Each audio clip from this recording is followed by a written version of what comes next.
তুমি এই রোদের মতো, আমি তোমায় মাগছি গো।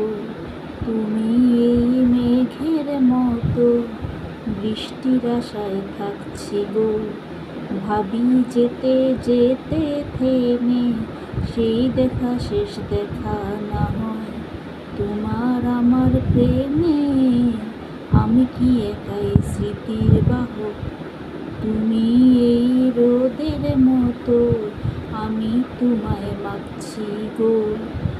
তুমি এই মেঘের মতো, বৃষ্টির আশায় থাকছি গো। ভাবি যেতে যেতে থেমে, সেই দেখা শেষ দেখা না হয় তোমার আমার প্রেমে। আমি কি একাই স্মৃতির বাহক? তুমি সব ভালো আমার, তুমি সব কালো আমার। আমি ভুলকার্তো না, তবে কি বৃথা যাবে প্রেম প্রার্থনা? ঈশ্বর কি তোমার আমার মিলন লিখতে পারতো না? ঈশ্বর কি তোমার আমার মিলন লিখতে পারতো না? দূরে কোথাও গানটি বাজছে।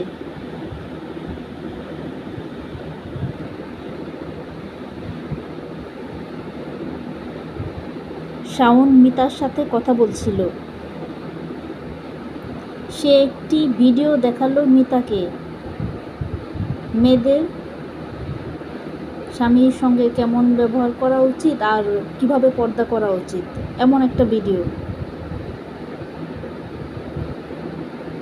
মিতা বলল, তুমি আমাকে পাথর বানিয়ে দিয়েছো। তোমাকে কত ভালোবাসি, কত ভালোবাসতাম, আর তুমি সব নষ্ট করে দিলে। খুব খারাপ একটা শব্দ আমাকে অনেকবার বলেছো, যে শব্দটা গালি নয় কিন্তু অন্যরকম। দিনের পর দিন আমার সঙ্গে কথা না বলেই থেকেছো, পাথর বানিয়ে দিয়েছো আমাকে। কখন কি করেছো আমাকে জানাওনি। অনেকটা সময় আমার সঙ্গে যোগাযোগ বন্ধ রেখেছো। তোমার পরিবারকে অনেক সম্মান করতাম, তোমার পরিবারকে অনেক সম্মান করি, অনেক দোয়া করেছি, অনেক দোয়া করি তোমার পরিবারের জন্য। কিন্তু সেই পরিবারের সবার সামনে আমাকে ছোট করেছো, আমার পরিবারের সবার সামনে আমাকে ছোট করেছো, তোমার পরিবারের প্রতিটি সদস্যের সামনে আমাকে ছোট করেছো। বারবার আমাকে অপমান করে কথা বলেছো, আমাকে ছোট করে কথা বলেছো, আমার গায়ে হাত তুলেছো। আমিও রাগে তোমার সঙ্গে এরকম করেছি, কিন্তু তুমি খুব বেশি রাগে আমার সঙ্গে এরকম করেছো।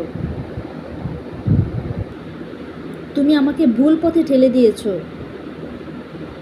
তুমি যে আমাকে ভিডিও দেখাও, এরকম কত ভিডিওতে বলেছে স্বামীর দুর্ব্যবহারের জন্য মেয়েরা কেমন হয়ে যায়। স্বামী সময় দেয় না, তারা কি চায়? স্বামী সময় দেয় না,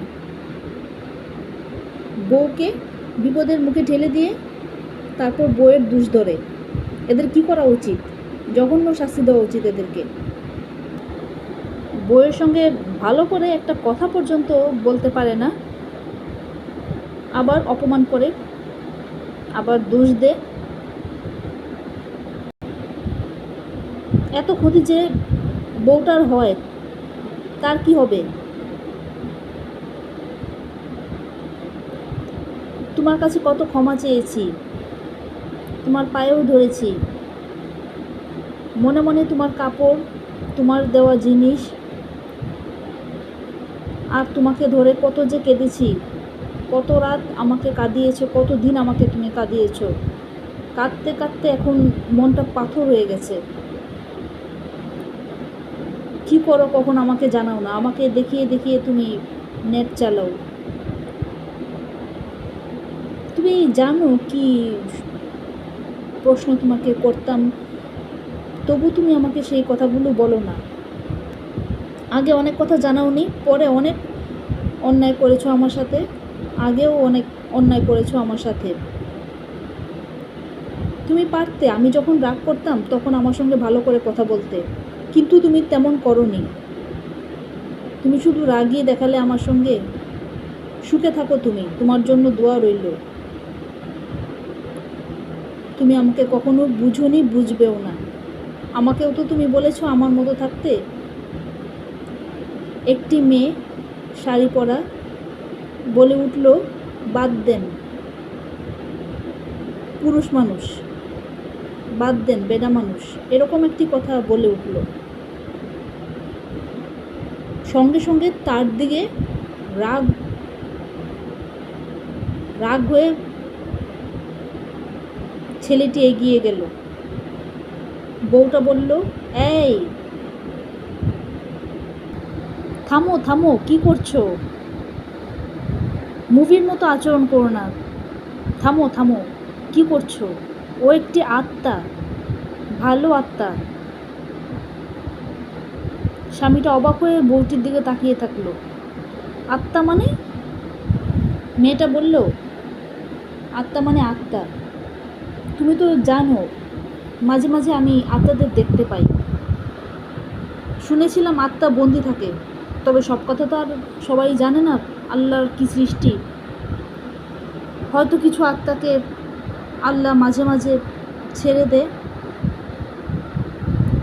বা মুক্ত করে দেয়, পরে আবার বন্দি করে। এমন কথাও শুনেছিলাম বৃহস্পতিবার দিন সন্ধ্যায় আত্মাদের মুক্ত করে দেওয়া হয়, আবার শুক্রবার বন্দি করা হয়। তুমি ভালো থেকো, তোমার আমার মাঝে অনেক অমিল। তুমি তো আমার সঙ্গে কথা না বলেই ভালো থাকো তুমি। তোমার জন্য দোয়া, ভালোবাসা রইল। মনটাকে পাথর করে দিয়ে এখন কি বলছো? হঠাৎ করে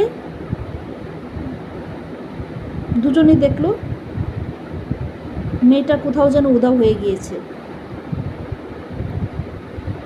স্বামীটা বলল, এসবের মানে কি? আমি তো কখনো আত্মা দেখতে পারতাম না, এখন দেখলাম। পাগল বানিয়ে ফেললে তুমি আমাকে। স্ত্রীটা বলল, আমি কি করলাম?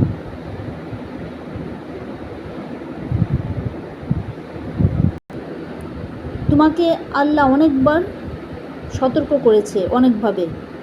তুমি কেন ঠিক হওনি?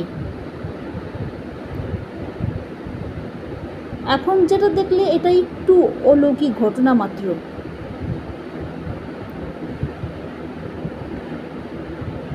মেয়েটি হয়তো তার বয়ফ্রেন্ডের কাছ থেকে আঘাত পেয়েছিল।